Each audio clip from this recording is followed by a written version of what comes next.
Lo que hemos aprendido a hacer antes. Nacemos con muy pocas cosas en nuestra capacidad para manipular y para actuar. A medida que vamos viviendo, sin darnos cuenta, las personas que están a nuestro alrededor, los acontecimientos que están a nuestro alrededor, nos van aproximando realidades psicológicas que troquelan nuestra personalidad. Al final, cuando somos adultos, somos la suma de una serie de aprendizajes.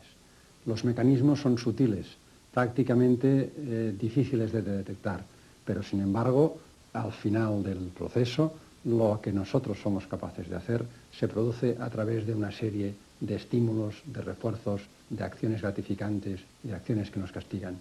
Veamos cómo una serie de acontecimientos aparentemente insignificantes troquelan nuestra vida.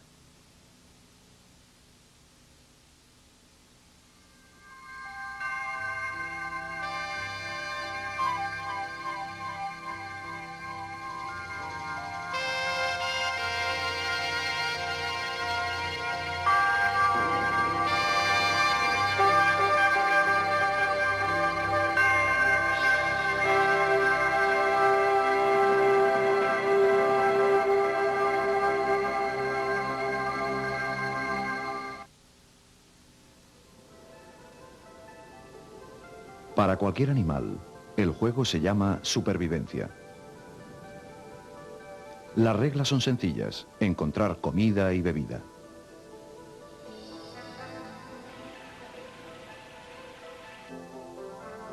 Encontrar refugio y evitar depredadores y ambientes hostiles. Aquellos que estén mejor dotados para sobrevivir y lideren su especie perdurarán a través de sus genes en la siguiente generación. Este es el verdadero significado de la supervivencia del más fuerte.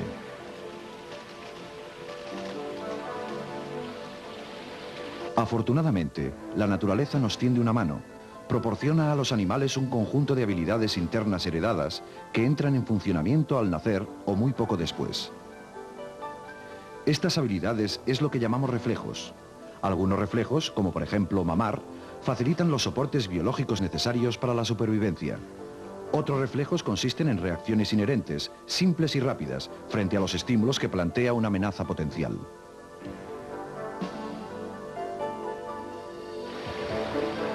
Por otro lado, la naturaleza también aporta unos patrones de reacción más complejos, conocidos como patrones de acción fija. Por ejemplo, el viaje que cada año realiza el salmón río arriba hacia su lugar de desove. Son secuencias de acción disparadas automáticamente por unos determinados sucesos biológicos que hacen que todos los miembros de una especie actúen de la misma forma.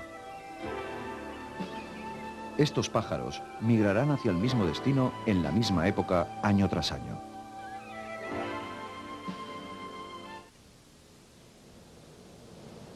Cuando nos dedicamos a observar animales más evolucionados, vemos que su comportamiento no es tanto como la repetición de una misma vieja canción, sino más bien una serie de variaciones de un individuo a otro. El comportamiento de estos animales se adapta mejor a los cambios circunstanciales. Esto se debe a su capacidad de aprendizaje.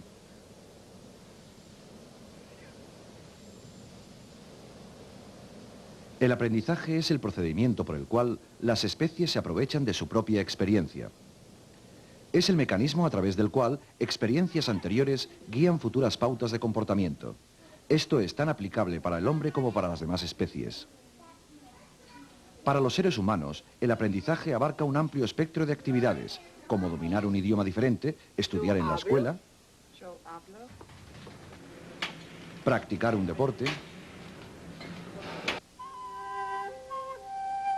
tocar la flauta.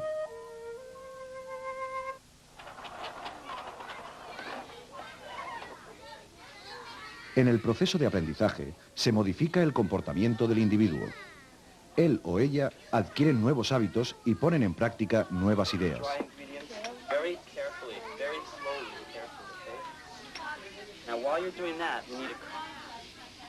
Un nuevo comportamiento puede cambiar a su vez el entorno, acercándolo más al bienestar del individuo. El aprendizaje nos permite hacer dos cosas importantes en la búsqueda de la supervivencia. En primer lugar, prever el futuro a partir de experiencias pasadas. Y en segundo lugar, controlar un entorno complejo y en continuo cambio.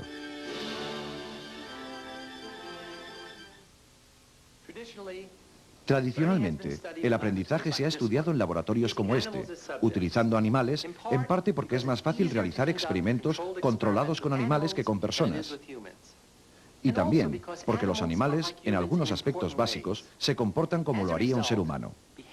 Como resultado, los psicólogos especialistas en comportamiento han llegado a conclusiones no solo acerca del comportamiento animal, sino también de la naturaleza humana. Todas estas conclusiones se pueden aplicar como técnicas de mejora del aprendizaje, y es que, en definitiva, todos hemos nacido para aprender. Sorprendentemente, una de las figuras más importantes en el estudio del aprendizaje, Ivan Pavlov, no dedicó sus investigaciones a este campo, por lo menos no al principio. Pavlov, un renombrado científico ruso, fue galardonado con el Premio Nobel de Psicología y Medicina en 1904. Como muestran estas imágenes, Pavlov inicialmente investigó los procesos de digestión y la acción de las glándulas salivares. Desviando la saliva de un perro a unos tubos de ensayo, podía medir con exactitud la cantidad de saliva que producía durante la digestión y en qué momento la producía. En el mismo instante en que le presentaban la comida, el perro comenzaba a producir saliva, debido a la existencia de un reflejo heredado, el reflejo de salivación. Sin embargo, después de algunas repeticiones del experimento, ocurría algo extraño. El perro salivaba antes de que le acercaran la comida. El simple hecho de verla era suficiente para estimular el babeo. El hecho de contemplar el plato de comida, o incluso oír los pasos de Pavlov o sus ayudantes, era suficiente para disparar este reflejo interno. ¿Qué es lo que le ocurría para que se produjera esta reacción? Pavlov decidió descubrirlo variando sistemáticamente el estímulo y midiendo las reacciones del perro. Utilizó metrónomos, luces y campanas como estímulos. Todos ellos funcionaron como elemento sustitutorio de la comida. Lo que importaba no era el tipo de estímulo que se usaba, sino el hecho de que era una señal inequívoca de que la comida estaba en camino. Pavlov había descubierto un tipo fundamental de aprendizaje, llamado condicionamiento clásico. Un estímulo original, comida, provoca una respuesta automática no aprendida, saliva. Ambos, estímulo y respuesta, ocurren de forma natural, son incondicionados. Entonces, un segundo estímulo, neutral, que nunca provocaría la respuesta incondicionada por sí mismo, se introduce justo antes de la presentación del estímulo original.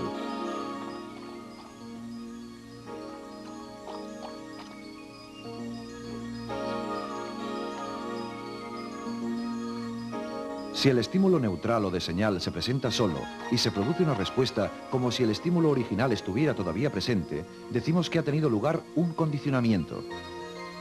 El arbitrario estímulo neutral se convierte en un estímulo condicionado. Este proceso es reversible. Pavlov y otros estudiaron la extinción de estas respuestas condicionadas a lo largo del tiempo. Cuando el sujeto aprende que el estímulo condicionado deja de ser una señal del evento deseado, el proceso de adquisición se invierte y la conexión aprendida se debilita gradualmente.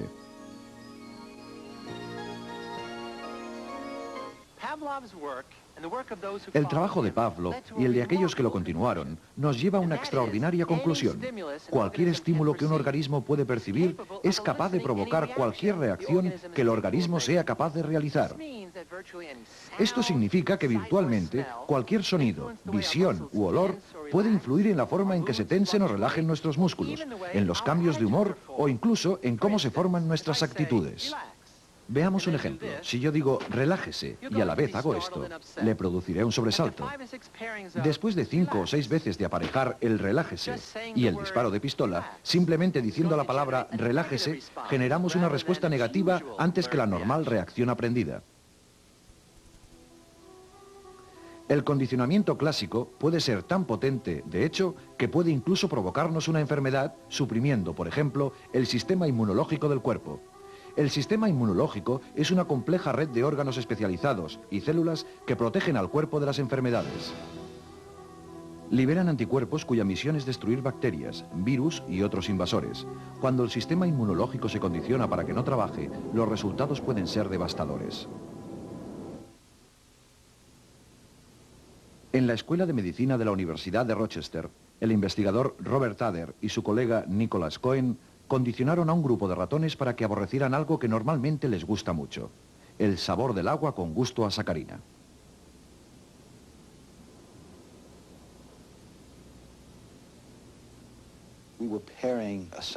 Estábamos aparejando una solución acuosa con sabor a sacarina con un agente que producía un dolor de estómago temporal en los ratones.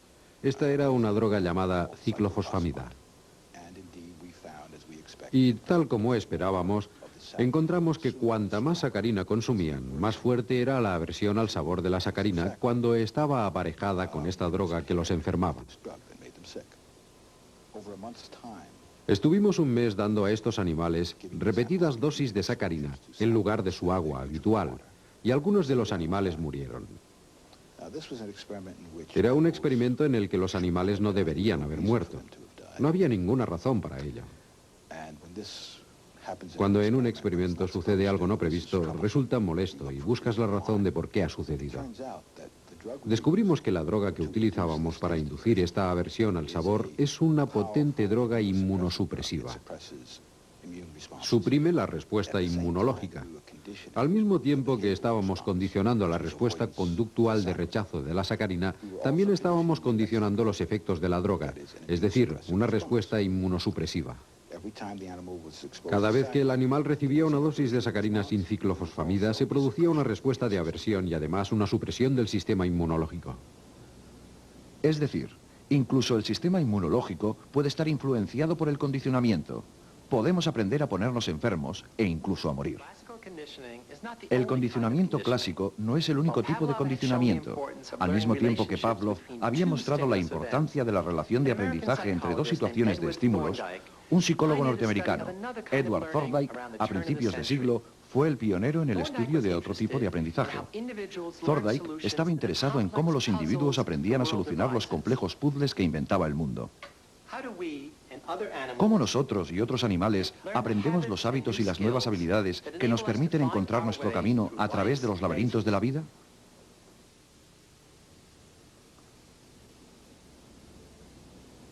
Con una cuidada observación, midiendo y cuantificando la conducta de los animales experimentales, Thorndike descubrió el tipo de aprendizaje que denominamos condicionamiento instrumental. Los animales de Thorndike trabajaban por ensayo y error. Las acciones que tenían como resultado una recompensa, es decir, las acciones con las que conseguía una meta, eran aprendidas. Para Thorndike eran las consecuencias de lo que un individuo hace lo que más influye en el proceso de aprendizaje.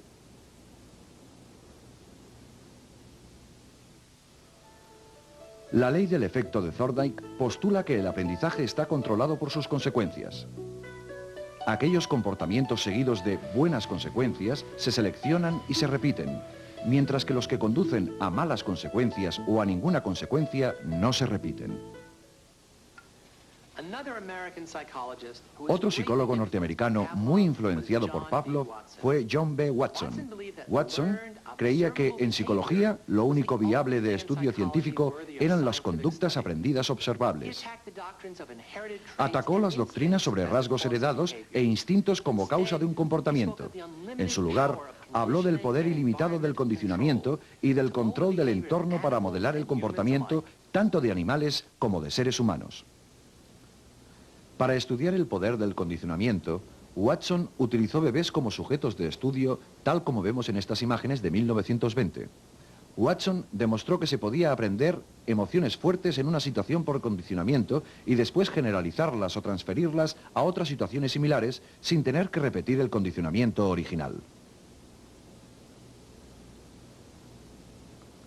Watson y su ayudante, Rosalie Reiner, condicionaron a los bebés para asustarse con un ratón blanco que antes les había gustado. En este caso, trabajaron con un bebé de 8 meses, el pequeño Albert. Cada vez que aparecía el ratón, se hacía sonar un ruidoso gong que alarmaba al bebé. Poco después, la aparición del ratón solo era suficiente para asustar al bebé y hacerle llorar. Se estaba operando un condicionamiento clásico. Cuando el bebé se alejaba gateando del ratón hacia un sitio seguro, su comportamiento resultaba recompensado y de este modo su miedo se reducía. En ese momento se estaba operando un condicionamiento instrumental. Más adelante, cuando el bebé veía algún estímulo similar al ratón, un conejo, un perro, un abrigo de piel, una máscara, su miedo aprendido se había generalizado para cualquiera de ellos. Aquellos bebés que antes no tenían miedo de nada, ahora se atemorizaban fácilmente por una gran cantidad de cosas inofensivas. Este primer estudio de Watson fue controvertido debido a la utilización de bebés. Hoy en día, un experimento de este tipo no podría llevarse a cabo debido a las estrictas directrices éticas que gobiernan el tratamiento de todo tipo de sujetos de investigación, tanto humanos como animales. Algunos años después de estas demostraciones, un miembro del equipo de Watson, Mary Cover Jones, desarrolló técnicas para eliminar miedos ocasionados por condicionamientos naturales en adolescentes. Jones fue la primera terapeuta conductista. Pero estas técnicas llegaron demasiado tarde para algunos de los sujetos de Watson. El destino del pequeño Albert permanece en la incógnita. Otra figura esencial en el estudio del aprendizaje es el psicólogo de Harvard, B.F. Skinner. Skinner partió de las ideas de Pavlov sobre el control experimental y el condicionamiento, del énfasis de Thorndike en la importancia de las consecuencias del entorno y del enfoque de Watson sobre el comportamiento observable. La psicología es la ciencia del comportamiento humano, apoyada en la ciencia del comportamiento de otros seres.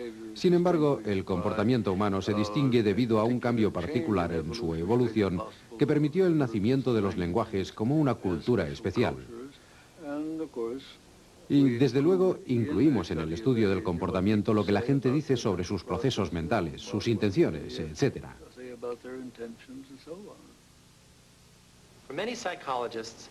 Para muchos psicólogos, el comportamiento se explica como un efecto de procesos internos, ya sean mentales o neurológicos.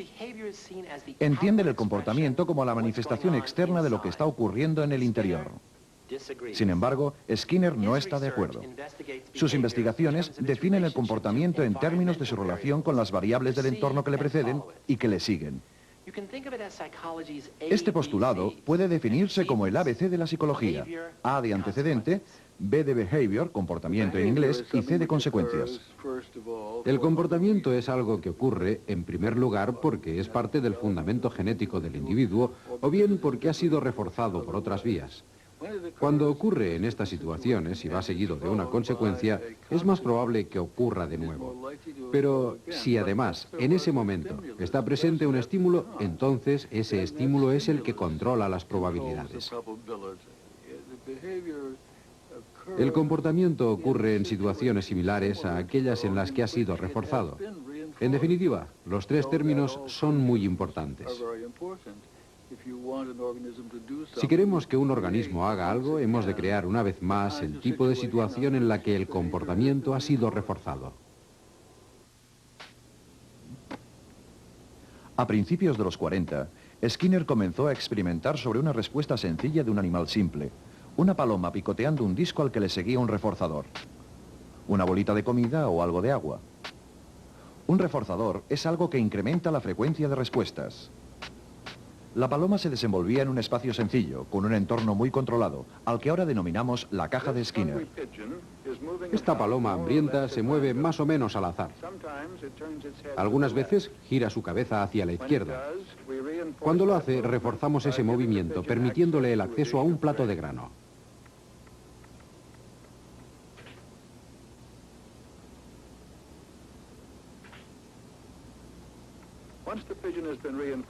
Una vez hemos reforzado a la paloma para que realice un leve giro hacia la izquierda, podemos esperar reforzarla a que la gire un poco más lejos.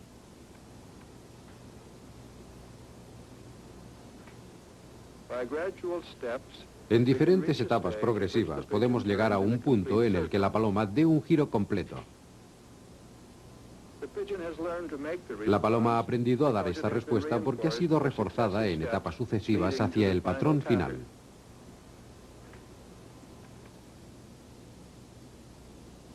A la larga, Skinner creó una cadena de montaje psicológica, en la que los datos de comportamiento eran el producto final. Utilizando mecanismos automáticos, podía presentar estímulos, grabar respuestas y organizar programas de reforzamiento sin la necesidad de la presencia de un investigador. De esta forma, se pueden reunir una enorme cantidad de datos. Más importante todavía, la frecuencia con la cual la paloma picoteaba. Podía medirse con precisión, y esta tasa de respuesta variaba directamente con las consecuencias del reforzamiento. Esta tasa podía ser controlada reorganizando el momento y la frecuencia de las consecuencias del refuerzo. En otras palabras, la conducta de la paloma podía cambiarse modificando las consecuencias. La versión de Skinner del condicionamiento instrumental se denomina condicionamiento operante. Un buen comportamiento operante es el que opera sobre el entorno y produce consecuencias. El condicionamiento operante es el cambio que tiene lugar cuando esas consecuencias tienen un efecto particular. A este efecto se le denomina fortalecimiento o reforzamiento. Es decir, lo que el sujeto acaba de realizar tiene ahora más probabilidades de repetirse debido a que le han seguido consecuencias reforzantes. Estudiamos el condicionamiento operante organizando las consecuencias, no únicamente para modelar una forma particular de conducta durante un largo periodo de tiempo, sino también para cambiarla ligeramente. Utilizando técnicas de condicionamiento operante, se ha conseguido entrenar palomas para picar correctamente una suma de números y ejecutar todo tipo de proezas.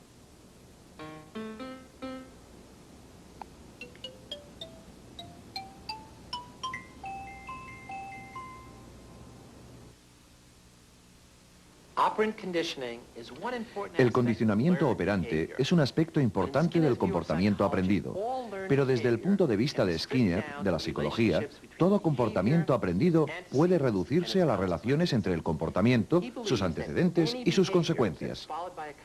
Skinner opina que cualquier comportamiento seguido de una consecuencia cambiará en su tasa de ocurrencia en relación directa con los cambios en dicha consecuencia. Esto es cierto para las palomas y también es cierto para los seres humanos. De acuerdo con Skinner, la búsqueda de agentes internos para explicar el comportamiento es innecesario. Si usted quiere ver gente accionando palancas en un programa de razón variable, basta con ir a Las Vegas o Atlantic City. Encontrará cientos de personas haciéndolo, porque se les está pagando según un programa de razón variable. No es necesario que nos preguntemos si funciona con la gente. Realmente funciona. Aunque las ideas de Skinner sobre psicología son controvertidas, esto no significa que sus principios de condicionamiento operante sean limitados.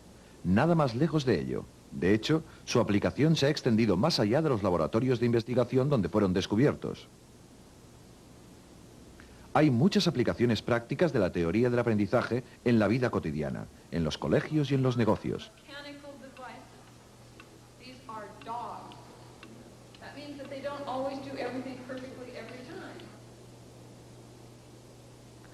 Este publireportaje muestra un programa de entrenamiento realizado en San Diego llamado Perros para la Independencia.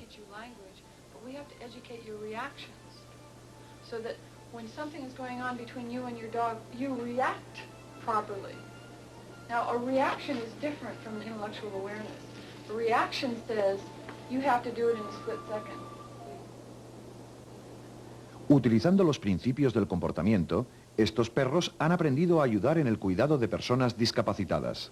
Se refuerzan comportamientos deseados a partir de condicionamientos operantes intencionados, hasta que el perro aprende una nueva rutina en la que se encadena una secuencia de respuestas compleja.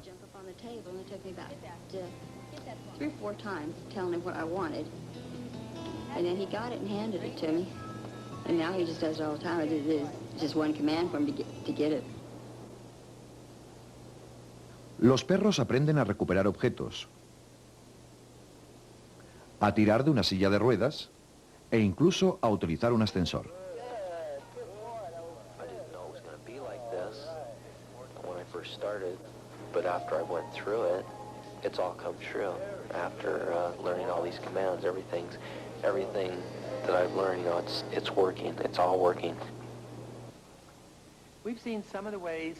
Hemos visto algunos de los mecanismos por los que los individuos aprenden a cambiar su situación. Pero, ¿qué ocurre si aprenden que nada provoca una diferencia? ¿Qué ocurre si han aprendido a abandonarse totalmente? ¿Podemos utilizar el condicionamiento para superar esta indefensión adquirida? Afortunadamente, la respuesta para muchas personas angustiadas es sí. Esta mujer recibe terapia conductual para su agorafobia. La agorafobia es el miedo a los lugares públicos. Son mucha gente, la mayoría mujeres, que están, de hecho, prisioneros en sus casas.